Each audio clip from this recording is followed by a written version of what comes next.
Welcome to Odisha News 27. जलप्रपात रे अघटन पानी रे बुड़ी जड़े युवक मृत एभली दुखद घटना सामना को आछि। रायगड़ा जिला विषम कटक थाना अंतर्गत नियमगिरी उपर गदगदा जलप्रपात रे खबर पाई घटनास्थल रे विषम कटक अग्निशम बाहिनी पहुंची उद्धार कार्य त्वरान्वित करी तमाम उद्यम सत्वे युवक को उद्धार कर पारि नथिबा बेले रायगड़ा ओड्राफ टीम सहायता नहीं।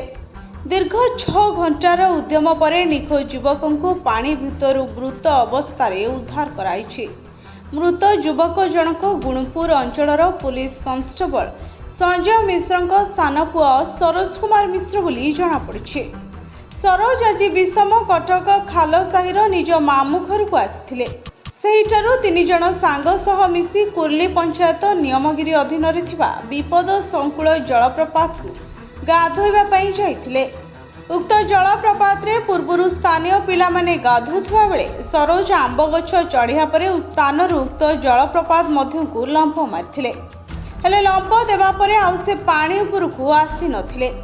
किछि समय अपेक्षा परे जलप्रपात निकट रे रहिथिबा स्थानीय लोके उद्धार करिया पई चेष्टा करिथिले सुधा युवकों को उद्धार करि पारि नथिले। तांको सहयोगी माने भयभीत होई तुरंत तांको मामू घर परिवार को खबर दैथिले। खबर पाई परिवार लोके घटनास्थल रे पहुंचीथिले। शेषरे 6 घंटार संघर्ष परे युवकर मृतदेह जलप्रपात मध्यरु उद्धार कराइथिला। युवकर मृत्यु रे खबर अंचल रे शोकर छाया खेली जाइछि। विषम कटक पुलिस एक अपमृत्यु मामला रुजु करी शव व्यवस्थित करिछि। तेबे शव व्यवस्थित परे परिवार लोकों को हस्तांतर कराजिवो बोली विषम कटक थाना अधिकारी सूर्य चंद्र पाढ़ी सूचना दैछन्ति। तेबे এই जलप्रपातर उच्चता बहुत होइथिबा सत्वे एहा उपरु जलप्रपात तळकु युवक और नाबालिका माने लंप देई गाधेबा विपद को निमंत्रण करछन्ति। रायगड़ारो ब्यूरो चीफ दिलीप कुमार को रिपोर्ट ओडिशा न्यूज 27।